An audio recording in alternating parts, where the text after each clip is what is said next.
بسم اللہ الرحمن الرحیم، السلام علیکم، میں ہوں محمد عثمان اور آپ دیکھ رہے ہیں پروگرام ارفراز اور مقبول جان کے ساتھ۔ ناظرین، آج پاکستان کے وزیر اعظم جناب عمران خان نے گستاخانہ خاکوں کا معاملہ عالمی سطح پر اٹھایا اور دنیا بھر کے سربراہان مملکت کو ایک خط لکھا ہے اور اس مسئلے کی جانب ان کی توجہ مبذول کرائی ہے۔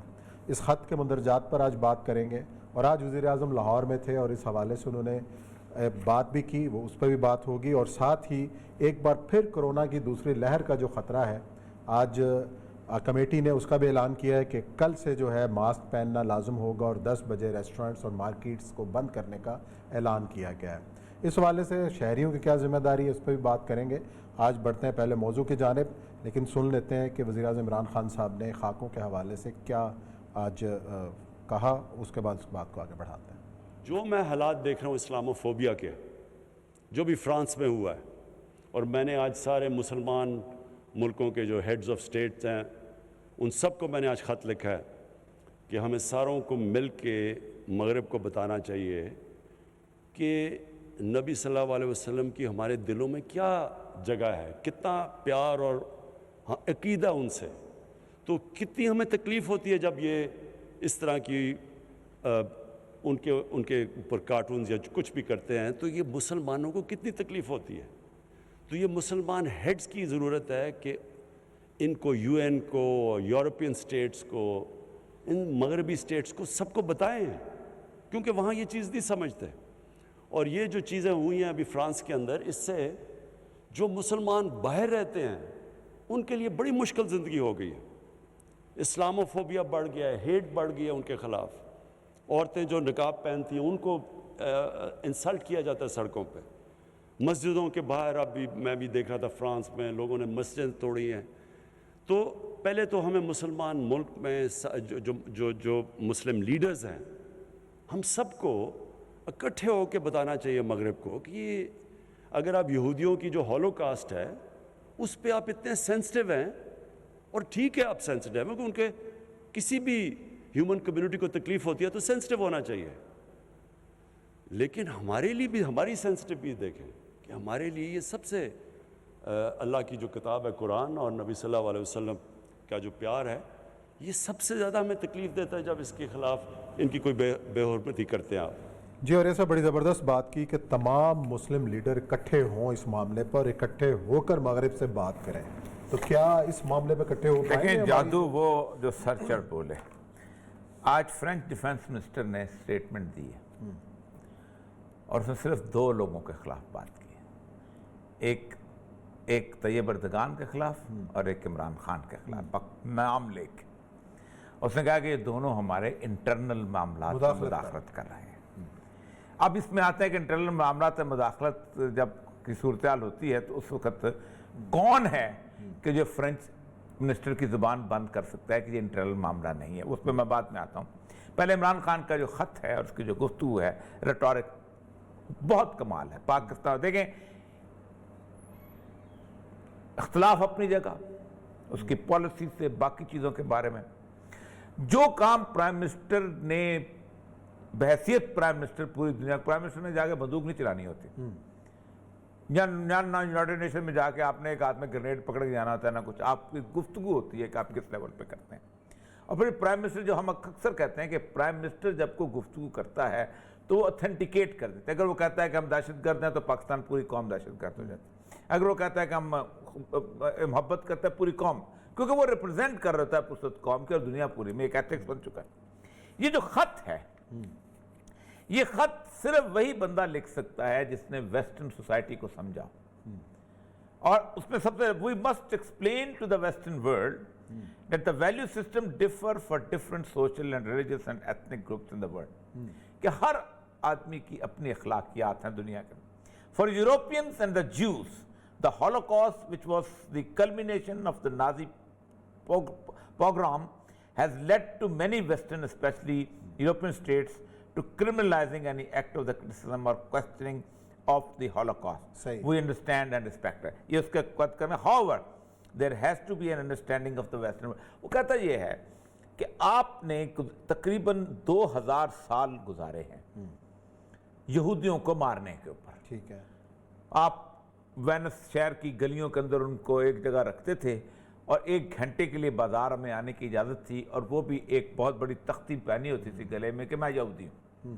خاص قسم کے کپڑے پہنے ہوتے تھے. آپ نے ان کو مارا، آپ نے ان کو قتل کیا، سب کچھ کیا. اس کے اوپر کچھ لوگ اعتراض کرتے تھے کہ ہم نے صحیح مارا، یہ لوگ ہی ایسے ہیں. یعنی آپ اندازہ کریں کہ شیکسپیئر کا ڈرامہ آج بھی دنیا میں پڑھایا جاتا ہے، مرچنٹ آف وینس. صحیح. اس میں شائلاک کا جو کریکٹر ہے وہ یہودی کا کریکٹر ہے.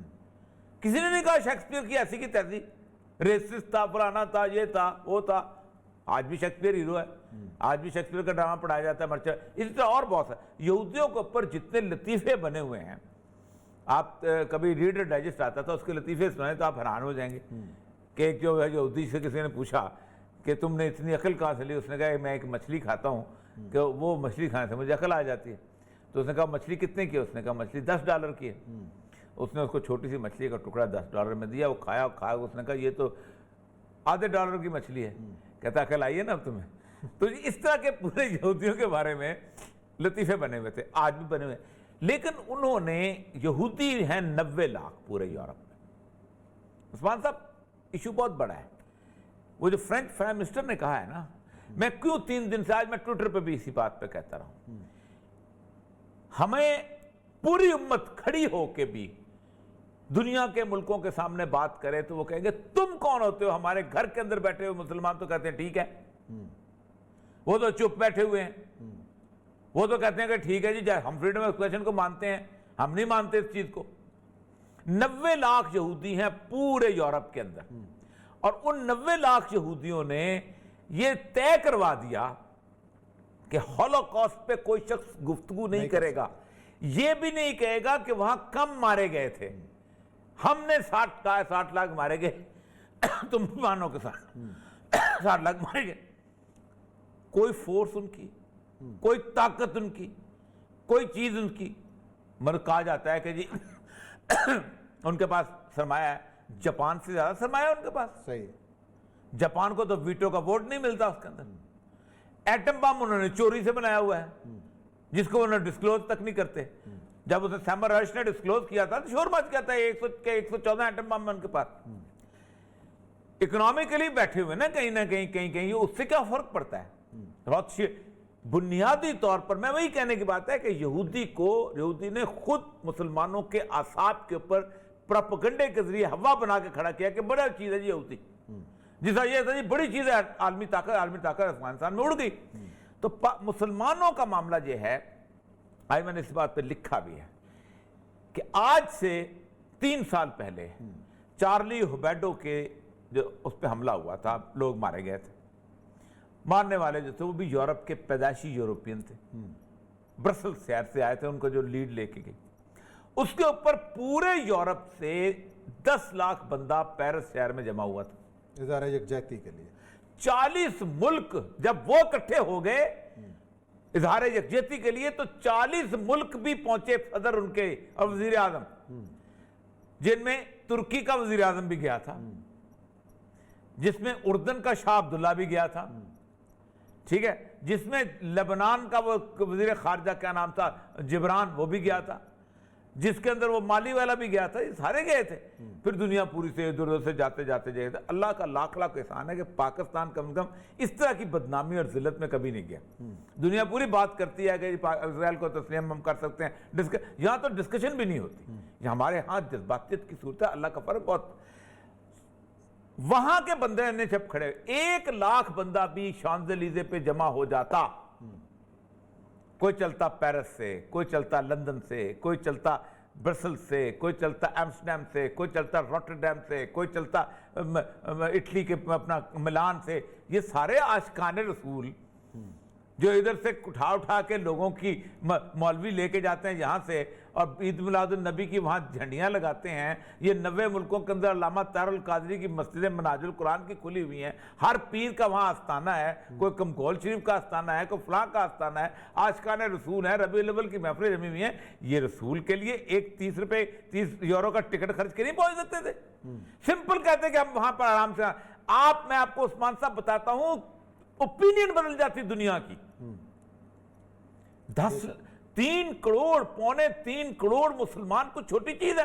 آج ہم کہتے ہیں کہ مسلمان تو ہوتے ہی ایسے ہیں جناب، پاکستان کو بڑا درد ہے، اور بھائی تم بولو گے تو میرے درد کو دوا ملے گی، میرا درد اسٹیبلش ہوگا، ورنہ وہ کہیں گے کہ یار یہ دیکھو اب دیکھیں حالت کیا ہے، پھر کہتے ہیں جی ہم بڑے اس کے اندر دنیا کے اندر ہمیں یہاں پر بڑی فیسلٹیز ہیں، ہمیں یہ سب کرنا پڑتا ہے، ہم تو ایم پیز بھی بن جاتے ہیں۔ یہ میرے پاس ان ایم پیز کی لسٹ ہے فرینچ کہ جنہوں نے ووٹ دیا تھا گے رائٹس کے اوپر کہ گے میرج الاؤڈ۔ یہ جو میئر بیٹھا ہوا ہے اس کی پارٹی گے رائٹس کے اوپر لندن کا، یہ گے رائٹس کے، تو کہاں رہے گی مسلمانی آپ کی؟ کدھر کے آپ مسلمان ہیں؟ آپ پارٹی سے نکل کے دکھاؤ ایسے ہی۔ اس کو چھوڑیں، سمبل کے طور پہ 8 سال 9 سال اس میں چاہتا ہوں میں ذرا سا بلر کر کے دکھائی گا کہ کیسے بلڈنگز کے اوپر تصویریں لگی ہوئی ہیں، تکلیف ہوتی ہے، نہیں تصویر نہیں دکھائیں، نہ دکھائیں، اتنی پوری بلڈنگ کے اوپر، اس بلڈنگ کے اوپر جس کی یہ تصویر، اس بلڈنگ کے اوپر 8 سال آسیہ مسیح کی تصویر لگی رہی ہے۔ کیوں؟ آسیہ مسیح فرینچ کلچر ہے؟ آسیہ مسیح کو فرینچ لائف سٹائل ہے؟ نہیں، اس بات کا اعلان تھا کہ جس شخص کے اوپر یہ الزام بھی لگے گا کہ وہ تمہارے رسول صلی اللہ علیہ وسلم کا گستاخ ہے، ہمارے لیے وہ قابل عزت ہے۔ 9 سال سوئے رہے سارے، کوئی نہیں بولا کہ بھائی یہ پاکستان کی فرینچ پیسہ ہے، ہم سے پیسہ لیتے ہو اور تم پاکستان کی ایک عورت کو یہاں ہیرو بنا رہے ہو، کس خوشی میں بنا رہے ہو بھائی؟ صرف اس لیے کہ اس پہ کیس اس لیے چل رہا ہے کہ اس نے سید الانبیاء، یہی تو حرکت کی تھی، یہ بھی تو ہمارا اندرونی معاملہ تھا، تو یہی حرکت کی تھی سلمان تاثیر صاحب نے، جس کے اوپر بات کرتے ہیں کہ پاکستان کے اندر 10 لاکھ بے گناہ قیدی تھے، وہ اس نے چنا شیخو پورہ میں اس عورت کو اور وہاں گیا کہ تمہارے ساتھ میں کھڑا ہوں گا۔ کیوں کھڑا ہوں گا؟ کیونکہ تم نے سید الانبیاء صلی اللہ علیہ وسلم کی گستاخی کا الزام ہے تمہارے پر، الزام بھی ہو، لیکن کیا وہ 10 لاکھ باقی قیدیوں کے ساتھ گیا؟ نہیں گیا۔ یہ ہے الزام تھا جس کے اوپر اس کے خلاف ایک نفرت کی لہر اٹھی تھی، اور جو بھی ہوا میں اس پہ کوئی کمنٹ نہیں کرنا چاہتا، لیکن 8 سال وہ بینر لٹکا رہا، اس بینر کی جگہ اب انہوں نے لٹکا۔ اب ایک اور چیز، سب سے اہم چیز کہ اس وقت وہ ایک لا پاس کر رہے ہیں، یہ جو حضرت صاحب ہیں، کیا نام ہے، ایمینوئل میکرون، ٹھیک ہے، اس میں لا پاس کر رہے ہیں کہ ویلیو کو ہم کیسے تحفظ کریں۔ آپ کو پتہ ہے کہ وہ جو بات ہے نا سیکولرزم، اس کو کہتے ہیں فرینچ جو ریولوشن ہے نا 10 سال کا، 1789 سے لے کے 1799 تک 10 سال موومنٹ، اس کی کوکھ سے 3 چیزیں پیدا ہوئی تھی۔ ایک پیدا ہوا تھا سیکولرزم، والٹیئر کی تھیوریاں اور فلانا فلانا، دوسرا پیدا ہوا تھا لبرلزم، وکٹر ہیوگو یہ وہ کمپنیاں، اور تیسرا پیدا ہوئی تھی جمہوریت، کہ بادشاہ نہیں ہونا چاہیے۔ صحیح ہے۔ 1905 میں فرانسیسیوں نے کہا تھا religion is no business with the state, مذہب بڑی بری چیز ہے، مذہب کو ہم نکال کے باہر پھینکیں گے۔ صحیح، ٹھیک، مذہب کو آپ نے نکال کے باہر پھینک دیا، اس کے بعد آپ نے 2 لڑائیاں لڑیں، first world war, second world war, امن ہو جانا چاہیے تھا نا، آپ نے کروڑوں بندہ مار دیا۔ اس فرینچ سوسائٹی میں آج یہ ثابت کیا ہے کہ سیکولرزم کا چہرہ ہو یا لبرلزم کا چہرہ ہو، جمہوریت اتنا گندا ہے۔ اب اس کو انہوں نے لین جو ہے اس کا ایوارڈ دیا ہے، لیون آف آنر کا، یہ فرانس کا سب سے بڑا ایوارڈ ہے۔ کس کو دیا ہے؟ اس پاگل خپتی ٹیچر کو جو فریڈم آف ایکسپریشن سمجھانے کے لیے کلاس کے اندر رسول اکرم صلی اللہ علیہ وآلہ وسلم کی وہ کارٹون لا کے دکھاتا تھا، جس کی وجہ سے سب کچھ ہوا، جس کو ایک بچے نے صحیح مارا، اس لیے مارا کہ آپ 12-13 سال کے بچے کے سامنے اس کی ماں کا کارٹون روز دکھاتے ہو اور کہتے ہیں تیری ماں کی وجہ سے میں یہ فریڈم آف ایکسپریشن دکھا رہا ہوں، اس کی بہن کا کارٹون دکھاتے ہو، اس کے باپ کا کارٹون دکھاتے ہو، کیا کرے گا وہ بچہ؟ وہ چاقو نہیں مارے گا تو اور کیا مارے گا؟ وہ چیچن جو 13-14 سال کا جو بچہ، اسی لیے تو اٹھا، اس کو 16 سال کا جو بچہ، اس کو لیڈر آف دا آنر کا ایوارڈ دیا تم نے، تم ہیرو بناتے ہو اس کو۔ یہ ہے وہ فرینچ، اس کے اندر 60 لاکھ ہیں، 60 لاکھ میں سے 60,000 غیرت مند نکل آؤ یار، کم از کم میں جسٹیفائی ہوں بولتے ہوئے۔ ہمارے ہاں تو کسی کو جرت نہیں ہے، ہمارے ہاں تو جب سلمان تصویر والا واقعہ ہوا تھا تو شہری رحمان بھی بھاگ گئی تھی بل اپنے لے کے ساتھ، کوئی نہیں بولا تھا اس کے بعد، چیخیں نکل گئی تھی لوگوں کی، جنازہ پڑھنے کے لیے کوئی تیار نہیں، میں اس کو دیکھا تھا گورنر ہاؤس میں تیار نہیں تھا۔ ہمارے یہاں تو صحیح مرا غلط مرا یہ علیحدہ بحث ہے، لیکن جس کے اوپر تہمت بھی لگی ہے کہ رسول اللہ صلی اللہ علیہ وسلم کی اس نے گستاخی کیا، ہم نے اس کی عزت نہیں کی۔ تمہارے یہاں تو عزت ہوتی ہے، تم کھڑے ہو نہیں ہوتے، تم کھڑے ہوگے تو ہم جسٹیفائی بنیں گے، تم کھڑے نہیں ہوگے پوری امت کھڑی ہو جائے کچھ نہیں ہوتا۔ چلیں جی، پوری امت کو کھڑا ہونا پڑے گا، اسی نوٹ کے ساتھ ہم بریک لیتے ہیں، بریک کے بعد آئیں گے، پروگرام کا سلسلہ جاری رکھیں گے۔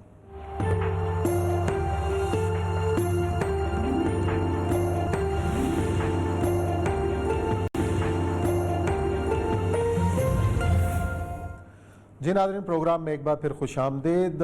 کرونا کی دوسری لہر جس طریقے سے بڑھ رہی ہے اور آج جو فیصلے کیے گئے ہیں قومی سطح پر وہ یہ ہے کہ کل سے تمام پبلک مقامات کے اوپر اور رش والی جگہوں پر ماسک پہننا جو ہے نا لازم قرار دیا گیا ہے۔ ساتھ ہی ریسٹورنٹ، شادی ہال اور دکانیں جو ہے 10 بجے رات بند ہو جائیں گی۔ ضروری جو دکانیں ہیں جیسے میڈیکل سٹورز وغیرہ، بیکریز، یہ کھلی رہیں گی، پیٹرول پمپس کھلے رہیں گے۔ اس والے سے آج ہمارے وزیر اعظم عمران خان صاحب نے لاہور میں خطاب کیا، انہوں نے قوم کو کس طریقے سے خبردار کیا وہ بھی ذرا سنیں۔ کیونکہ ابھی بھی پاکستان ایک بڑی جنگ لڑ رہا ہے کرونا کے اگینسٹ، کووڈ کے اگینسٹ، اور جس طرح ایک وقت پہ جون کے بیچ میں جب پریشر پڑا ہوا تھا ہاسپٹلز پہ، تو مجھے بڑا فخر ہوا جس طرح ہمارے ڈاکٹرز نے، نرسز نے، میڈیکل ورکرز نے اس مشکل وقت کا جس طرح سامنا کیا، تو مجھے اپنی قوم کے اوپر بڑا فخر ہوا اور اپنے سارے ہیلتھ ورکرز کے اوپر۔ اور ابھی بھی ہم نے سب نے ماسک پہنے ہوئے ہیں، ہمیں ایک خدشہ ہے کہ ایک سیکنڈ ویو آ سکتا ہے اور تھوڑا انڈیکیشنز ہیں کہ ہمارے کیسز تھوڑے بڑھ رہے ہیں۔ مجھے زیادہ خوف ہمارے ان شہروں میں ہے جدھر پولوشن زیادہ ہے، جدھر اسموگ زیادہ ہے، جو اگلے 2 مہینے ہیں اگر انشاءاللہ اگر ہم نے یہ صحیح طرح گزار لیے تو اس کے بعد مجھے اتنا خدشہ نہیں ہے۔ لیکن لاہور میں خاص طور پہ اب سے لے کے نومبر کے اینڈ تک جب اسموگ آئی ہوتی ہے، جب ویسے ہی وائرسز زیادہ ہوتی ہیں، تو ہمیں بڑا احتیاط کرنی پڑے گی سب کو۔ اور وہ بھی 3-4 اور شہر ہیں، کراچی ہے، گجرانوالہ جدھر زیادہ ہے، فیصل آباد اور پشاور ادھر زیادہ خطرہ ہے۔ تو اس لیے میں آج اس پلیٹ فارم سے بھی ریکویسٹ کرنا چاہتا ہوں اپنے پاکستانیوں کو کہ بڑا دیکھ کے یہ اگلے 2 مہینے گزارے۔ جی وزیر اعظم صاحب کی باتیں آپ نے سنی، اور بات ان کی یہی ہے کہ ہم نے تھوڑا سا جو ہے نا اپنے آپ کو ایزی لے لیا اس حوالے سے، کرونا کی دوسری لہر بڑھ رہی ہے۔ اس تمام موضوع کے اوپر بات کرنے کے لیے ہمارے ساتھ کراچی سے موجود ہیں امراض کے ماہر ہیں ڈاکٹر ثاقب انصاری صاحب۔ السلام علیکم ڈاکٹر صاحب۔ ڈاکٹر صاحب آپ کو آواز آ رہی ہے میری، آپ سن پا رہے ہیں؟ ذرا آڈیو کا رابطہ ذرا ٹھیک کیجیے گا، اس میں پھر بات کرتے ہیں۔ یہ جو بات کہی ہے کہ کچھ شہر ہیں مثلا جس کے اندر ایک تو سموگ والے شہر ہیں کہ وہاں پہ تو خطرہ زیادہ ہے، اور جس طریقے سے ہم گزر رہے ہیں گزشتہ 15-20 دن سے سموگ کی سچویشن ہے ابھی اتنی لاہور میں آج کل کچھ لاہور میں تو ہر کوئی نزلہ زکام کھانسی کا شکار ہوا ہے، آپ کو ایک عرصے سے جو ہے وہ ہے، اور ہم بھی باری دے چکے ہیں اور بہت سارے لوگ ہیں، تو اس میں تو احتیاط زیادہ بڑھ جاتی ہے، لیکن ہم نے تو ماسک پہننا جو ہے نا ویسے چھوڑ دیا۔ یہ دنیا پوری میں ایک بات تو یہ ہے کہ یہ شہروں کا فنامنا ہے، جو کرونا وائرس ہے، اٹس اے سٹی فنامنا۔ گاؤں میں بہت کم ہوا ہے، بہت کم رپورٹ ہوا ہے، رپورٹ ہوا بھی کم ہے، مطلب انگلینڈ، امریکہ، یورپ وغیرہ میں گاؤں میں کم ہوا ہے، وہاں بھی نیو یارک شہر اور یہ شہروں کا فنامنا ہوا ہے۔ تو شہروں کے فنامنا میں یہی ہوتا ہے، اس کے ایک کلوز پروکسیمیٹی ہوتی ہے، لوگ نزدیک ہوتے ہیں، ہوا کی صورتحال ایسی ہوتی ہے، پھر اس کے بعد یہ ہوتا ہے کہ ہم بہت ساتھ مل ملا کے بیٹھے ہیں۔ گاؤں کی صورتحال میں یہ ہے کہ آپ ایک اگر 2 ایکڑ کے گھر کے اندر 6 لوگ یا 8 لوگ رہ رہے ہوتے ہیں، اتنا بڑا سین بنایا ہوتا ہے، اور لیکن اس وقت پاکستان کا جو ہے 25واں نمبر ہے، اور آج جو پاکستان کی وہ ہے یہ 825 ایڈ ہوئے ہیں، اور 3,30,200 کے قریب جو ہیں وہ ہیں اور اب تک جو ڈیتھس ہو چکی ہیں وہ کچھ 6000 کچھ ہو چکی ہوئی ہیں. ڈاکٹر ثاقب انصاری صاحب نے ہمیں جوائن کیا. جی السلام علیکم ڈاکٹر صاحب. جی السلام علیکم عثمان صاحب. ڈاکٹر صاحب یہ دوسری لہر جو ہے وہ تیزی سے بڑھ رہی ہے. جو 10-15 دن پہلے کیسز جو تھے روز کے جو رپورٹ ہو رہے تھے 350-400 کے درمیان، اب 850 کے قریب جو ہیں وہ رپورٹ ہو رہے ہیں. تو ایک تو یہ چیز ہے کہ ہم خود ریلیکس ہو گئے ہیں، ہمارے لوگوں نے ماسک پہننا چھوڑ دیا ہے، احتیاط چھوڑ دی ہے، جس طریقے سے ہم ایک دوسرے سے ہاتھ بھی ملا رہے ہیں، مل بھی رہے ہیں، لگتا ہے خوف ختم ہو گیا. لیکن اب ہمیں اب کرنا کیا ہے، کیا ایڈوائز کریں گے، کس طریقے سے ہم بچ سکتے ہیں؟ دیکھیں عثمان صاحب، سب سے امپورٹنٹ تو یہ کہ اسکولز اور کالجز کو بہت ہمیں محتاط ہونا ہوگا. اور جس طرح سے ایک ہم نے تاریخ رقم کی ہے کہ شادیاں اور تقریبات ہم نے 0 کر دی تھیں گزشتہ 6-7 ماہ میں، ان چیزوں کو مینٹین کرنا ہوگا. مجھے نہیں پتا دنیا میں تمام سائنس اور ٹیکنالوجی فیل ہے یہ بتانے پہ کہ پاکستان میں کیوں کرونا کنٹرول ہوا اور پڑوسی ملک میں کیوں نہیں کنٹرول ہوا، مگر اللہ کا خاص کرم ہے. اللہ کا کرم. جی یقیناً. وہ اصلاح الدین صاحب جو ہاکی کے پلیئر ہیں اس دن کہہ رہے تھے کہ شاید اس سے کہ ہم رات کو ماں کے پیر دبا کے سوتے ہیں، اپنی اور بچوں کی دونوں کی. اب وہ جو ریزن بھی ہے تو مگر یہ کہ جو آبویس چیزیں جو اسمارٹ کام کیا تھا فیڈرل گورنمنٹ نے اور خاص طور پہ سندھ گورنمنٹ نے، دونوں نے مل کے کہ صحیح وقت پہ سکولز بند کیے، شادی ہال، شاپنگ سینٹرز، ہمیں اس کو مینٹین کرنا پڑے گا، ہمیں اس کو دوبارہ قائم کرنا پڑے گا. سر یہ مجھے بتائیے گا کہ یہ جو ماسک کے بارے میں کہا جاتا ہے کہ دیٹس دا اونلی پریونشن، بات بھی ٹھیک ہے، سب سے اہم ترین چیز پریونشن جو ہے وہ ماسک کی ہے، کیونکہ تو ماسک کی پریولنس جو ہے اس کے ساتھ کچھ اسٹرکچر بھی پاس ہونا چاہیے کہ نہیں ہونا چاہیے، کہ سزا ہونی چاہیے کم از کم اس کے لیے. جی یقیناً. دیکھیں جتنا ہم نے لا اینڈ آرڈر امپلیمنٹ ہوتے ہوئے ابھی دیکھا ہے، جتنا ہم نے اسٹیٹ کی ریڈ کو قائم ہوتے ہوئے دیکھا ہے، کراچی جیسے شہر میں مغرب کے بعد سناٹا کرفیو چھا جاتا تھا، تو میں یقینی طور پہ آپ کی اس بات کو سیکنڈ کرتا ہوں.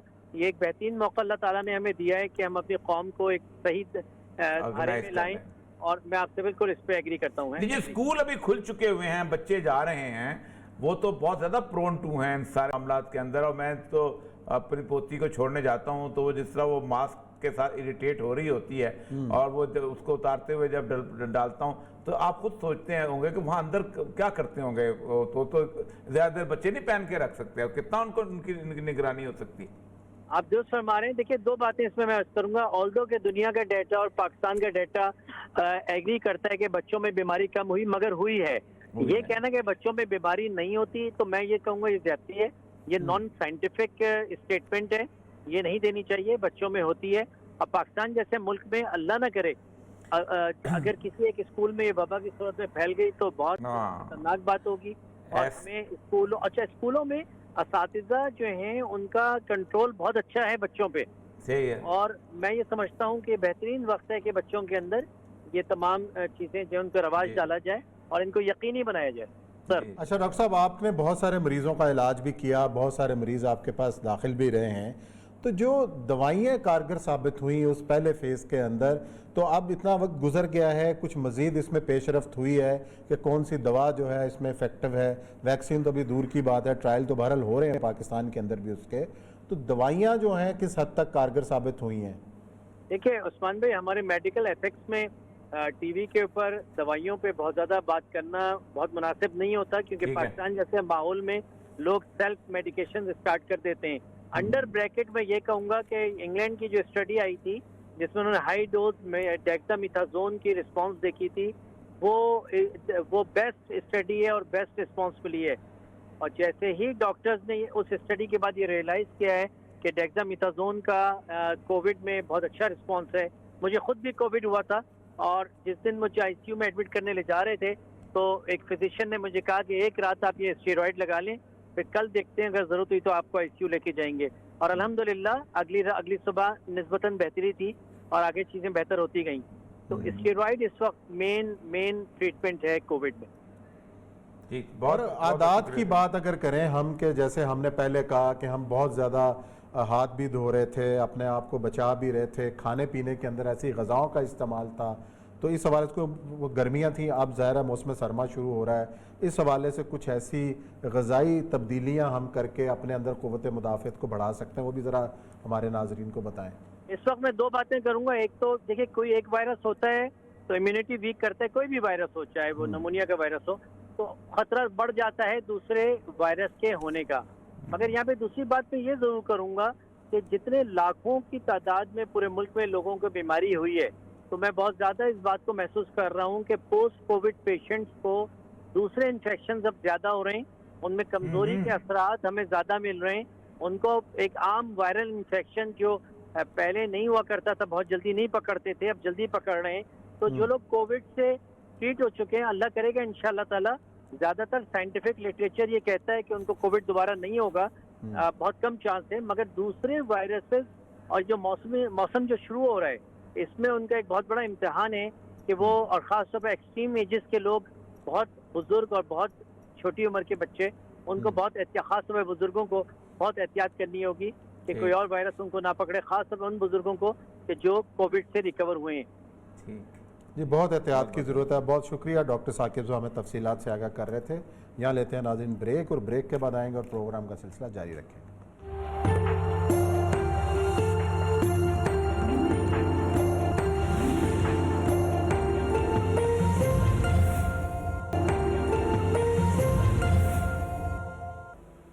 میں ان لوگوں کو سمجھا کے تھک گیا ہوں کہ نیا پاکستان ایک سوئچ نہیں ہے، گورنمنٹ آئی سوئچ ہوا تو نیا پاکستان بن گیا۔ یہ فیری ٹیلز میں ایسی چیزیں ہوتی ہیں۔ اصل زندگی کے اندر ریفارم پروسیس ایک جد و جہد کا نام ہے۔ ایک قوم جد و جہد کرتی ہے چینج کے لیے، پوری ایک قوم مل کے سٹرگل کرتی ہے۔ پھر جی ناظرین 2 سال سے تو سوئچ دبانے کی کوشش کر رہے ہیں، شاید نہیں دب رہا، اور یہ صاحب کیا کریں، آج ہم نے آغاز تعریف سے کیا، جو اچھا کام کیا۔ میں سچی بات یہ ہے کہ میں جہاں تعریف ہے وہاں سے، مطلب میں کئی دفعہ کہا ہے کہ شہباز شریف سے زیادہ میرا اختلاف کسی کے ساتھ نہیں رہا، لیکن میں نے اس کے جس سے کاموں کی تعریف کی شاید ہی کسی اور نے کی ہو۔ اچھا تو یہ ایک قسم کا اعتراف نہیں ہے بے بسی کا، اعتراف کی بات نہیں ہے، ناکامی کا، کہ مافیاز ہیں جو چلنے نہیں دے رہے۔ مسئلہ سارا یہ ہے کہ اندر آ کے ان کو پتہ چلا ہے کہ حکومت کیا ہوتا تو پھر نعرے نہیں مارنے تھے، نہیں، یہی مسئلہ ہے نا۔ فیری ٹیل، وہی آگے ساری زندگی فیری ٹیل میں رہے ہیں عمران خان صاحب۔ اس کی وجہ یہ ہے کہ عمران خان کے ارد گرد جتنی بھی لوگ کھڑے تھے نا، وہ سارے یہی سمجھ، ان کو اس کو یہ تو کم از کم پتہ ہونا چاہیے کہ کرکٹ میں ان سوئنگ یا آؤٹ سوئنگ کرنا کتنا مشکل کام ہے، اتنا تو پتہ ہونا چاہیے نا۔ یہ تو نہیں ہوتا کہ آپ زمان پاک سے اٹھے اگلے دن آپ 92 تک آتے کتنی لمبا لگایا آپ نے ورثہ۔ مسئلہ یہ ہے، ہمارا ایک بیٹ میٹ ہے حسین حقانی کے بھائی چھوٹے محسن حقانی، تو وہ اکثر کہتے ہوتے تھے کہ جب ہم ڈپٹی کمیشن لگے ہوتے ہیں نا، تو ہمیں کوئی مسئلہ کنٹرول نہیں ہوتا، ہم کہتے ہیں یار یہ معاملہ ہی ایسا ہے، جگہ ہی ایسی ہے، یہ ہے وہ ہے پڑا۔ لیکن جب وقت ہماری ٹرانسفر ہو جاتی تو کہتے ہیں یار کس بندے کو ڈپٹی کمیشن، میں اس کی جگہ ہوتا تو پتہ نہیں کیا کر رہے تھے۔ تو بیسیکلی انقلابات بھی اگر آئے ہیں دنیا کے اندر اور تبدیلی بھی کہیں آئی ہے مکمل طور پہ، تب بھی اس نے لوگوں کو مایوس کیا ہے۔ اللہ تبارک و تعالیٰ نے ایک پروسیس ریپڈ نہیں رکھا ہوا۔ رسول اکرم صلی اللہ علیہ وسلم کا جو اس دن میں نے کم از کم 3 کالم لکھے ہیں بازار مدینہ کی معیشت کا، آپ اندازہ کریں کہ سورہ بقرہ میں سود کی آیات سب سے پہلے آ گئی تھی، لیکن آپ نے جب بازار 4 مارکیٹ تھی یہودیوں کی، آپ نے پہلے تو اپنا بازار بنایا کہ ہمارا بازار اپنا ہوگا، پھر 3 بنیادی چیزیں اس کے اندر کی۔ ایک تو یہ تھا کہ وہاں پر کوئی ٹیکس نہیں ہوگا، ease of doing business, free market, اس وقت کانسیپٹ دیا۔ پھر آپ نے فرمایا کوئی قیمتیں مقرر نہیں ہوں گی، یعنی مارکیٹ، آپ نے فرمایا اللہ تبارک و تعالیٰ نے منع کیا ہے قیمتیں مقرر کرنے کے لیے، میں نہیں چاہتا کہ کوئی ایسی چیز تم پہ نافذ کروں کہ اللہ تبارک و تعالیٰ نے جو نافذ کی۔ تیسرا آپ نے فرمایا کہ مارکیٹ میں کوئی مڈل مین نہیں ہوگا۔ یہ کرنے کے بعد پھر 2 چیزوں پہ پابندی لگائی کہ تم بغیر کچھ کمائے ہاتھ کے تم نہیں کما سکتے، ایک تو جوا نہیں کھیلو گے اور دوسرا تم سود نہیں کماؤ گے۔ اب عمران خان صاحب یہ سمجھتے ہیں کہ ایک دن کے اندر اچانک اللہ دے، ان کی تقریروں سے یہی لگتا تھا، اور جب مسئلہ سارا جائے کہ یہ ڈیموکریسی، پھر میں کہوں گا یہ ڈیموکریسی کی بہت بڑی خرابی ہے کہ ڈیموکریسی میں چورن بیچنے جاتے ہیں۔ ذوالفقار علی بھٹو، روٹی کپڑا اور مکان اگلے دن مل جائے گا سارا کچھ لوگوں کو، لیکن نہیں دے سکا.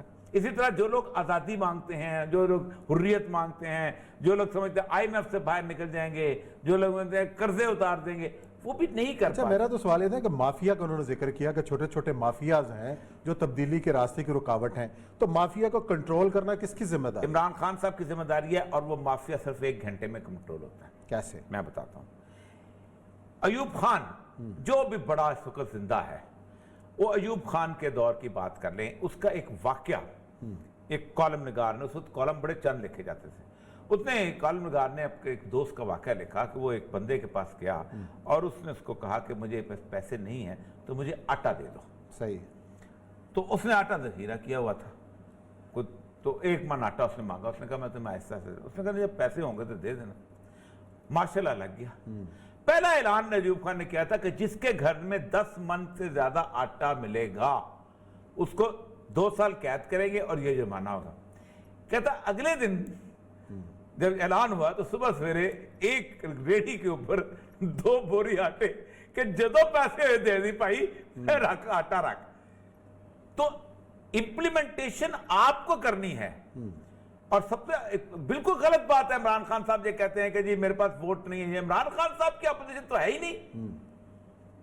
عمران خان تو جس وقت جنگل کا بادشاہ ہے بھائی, جس کو چاہے اپوزیشن کٹھے مل گئے. کب ہوا ہے کہ عمران خان نے ووٹ لینا چاہا تو عمران خان کو ووٹ نہیں ملا؟ خواہ ویٹم میں ووٹ ملا ہے, خواہ وہ کیا نام ہے اس کے ووٹ, ہر اہم قانون سے ہر قانون سے ملا. ایک آج قانون پر کون مخالفت کرے گا؟ میں آپ کو بتاؤں مسئلہ پتہ ہے کیا ہے؟ شوگر مل ہو یا یہ مل ہو, مسئلہ سارا یہ ہے کہ اس کے ہر پارٹی کے اندر بندے بیٹھے ہوئے, نہ اپوزیشن سیریس. میں آپ کو کہتا ہوں اگر زرداری اور نواز شریف اعلان کر دیں کہ ہم کل سے 60 روپے ہماری ملنے دے گی, عمران خان کی حکومت فیل ہو جاتی. لیکن نہیں پیسہ. اسی طرح جہانگیر ترین کی مل پر قبضہ کرے, صبح آرڈر کرے کہ ہم نے جہانگیر ترین کی غوثہ بختیار کی مل جائے, یہ نیشنلائز کر دیں گے اگر کل نہ ہو. بھٹو نے گھنٹے میں نیشنلائز کی تھی ساری چیزیں. تو پھر ووٹ نکل جائیں گے نا سر, نہ جیتے آگے جیتے نا ہے.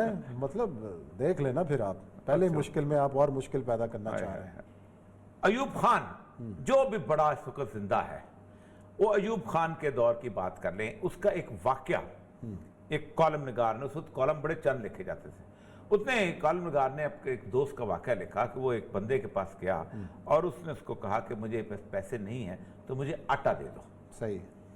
تو اس نے آٹا ذخیرہ کیا ہوا تھا, تو 1 من آٹا اس نے مانگا. اس نے کہا میں تمہیں آہستہ سے, اس نے کہا جب پیسے ہوں گے تو دے دینا. ماشاءاللہ لگ گیا. پہلا اعلان ایوب خان نے کیا تھا کہ جس کے گھر میں 10 من سے زیادہ آٹا ملے گا اس کو 2 سال قید کریں گے اور یہ جرمانہ ہوگا. کہتا اگلے دن جب اعلان ہوا تو صبح سویرے ایک ریڈی کے اوپر 2 بوری آٹے کہ جدو پیسے دے دی پائی رکھ آٹا رکھ. تو امپلیمنٹیشن آپ کو کرنی ہے. اور سب سے بالکل غلط بات ہے, عمران خان صاحب یہ کہتے ہیں کہ جی میرے پاس ووٹ نہیں ہے. عمران خان صاحب کی اپوزیشن تو ہے ہی نہیں. عمران خان تو جس وقت جنگل کا بادشاہ ہے بھائی, جس کو چاہے اپوزیشن کٹھے مل گئے. کب ہوا ہے کہ عمران خان نے ووٹ لینا چاہا تو عمران خان کو ووٹ نہیں ملا؟ خواہ ویٹم میں ووٹ ملا ہے, خواہ وہ کیا نام ہے اس کے ووٹ, ہر اہم قانون سے ہر قانون سے ملا. ایک آج قانون پر کون مخالفت کرے گا؟ میں آپ کو بتاؤں مسئلہ پتہ ہے کیا ہے؟ شوگر مل ہو یا یہ مل ہو, مسئلہ سارا یہ ہے کہ اس کے ہر پارٹی کے اندر بندے بیٹھے ہوئے, نہ اپوزیشن سیریس. میں آپ کو کہتا ہوں اگر زرداری اور نواز شریف اعلان کر دیں کہ ہم کل سے 60 روپے ہماری ملنے دے گی, عمران خان کی حکومت فیل ہو جاتی. لیکن نہیں پیسہ. اسی طرح جہانگیر ترین کی مل پر قبضہ کرے, صبح آرڈر کرے کہ ہم نے جہانگیر ترین کی غوثہ بختیار کی مل جائے, یہ نیشنلائز کر دیں گے اگر کل نہ ہو. بھٹو نے گھنٹے میں نیشنلائز کی تھی ساری چیزیں. تو پھر ووٹ نکل جائیں گے نا سر, نہ جیتے آگے جیتے نا ہے. مطلب دیکھ لینا پھر آپ پہلے مشکل میں آپ اور مشکل پیدا کرنا چاہ رہے ہیں. چلو ٹھیک. چلیں جی, اسی نوٹ کے ساتھ پروگرام ختم کرتے ہیں. کل انشاءاللہ نئے موضوعات کے ساتھ آپ کی خدمت میں حاضر ہوں گے. اپنا خیال رکھیے گا. اللہ حافظ.